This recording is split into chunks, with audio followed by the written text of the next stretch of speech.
হ্যাঁ ভালো আছি, তুমি কেমন আছো? আমিও ভালো আছি। হ্যাঁ ভালো আছো না? হ্যাঁ, আচ্ছা তুমি কার সঙ্গে এটা আছো? মনির সাথে। ওই মাদার চোরের সঙ্গে, ওই মাদার চোরটা রাতে হারাম দাদা, ওই শুয়োর বাচ্চা, ওদের লটির বাচ্চা, ওই সাহায্যদের বেটা মাইকেল লিখা, এতই মাইকেল লিখা। ওই হারাম দাদার আমি সামনে পালে একটা এমন একটা চোর মারবো, সারা মাদার চোর। ও সব শুনতেছে, ও এখানে আছে। শোনো তবে কি হচ্ছে, ওই মাদার চোর তো ওই জায়গায় আছে। হ্যাঁ, আছে। আমার কথা সব শুনতেছে। হ্যাঁ, ওই সাহায্যদের বেটাকে শুনে শুনে আমি বেশি বলবো। হ্যাঁ। শুয়োরের বাচ্চা, শুয়োরের বাচ্চাকে আমি একটা এমন একটা চটকানে মারবো, সারা শুয়োরের বাচ্চা, লটির বাচ্চা। তোমার বেলা মারবে।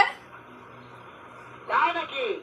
ওই শুয়োর বাচ্চা আমাকে মারতে চায়? হ্যাঁ, শুয়োর বাচ্চাকে আমি দেখে ধাক্কা তুলে বলো, শুয়োর বাচ্চাকে আমি এমন চটকানে মারবো, মাদার চোর। আমি থামাও। হ্যাঁ, থামো, দেখছো।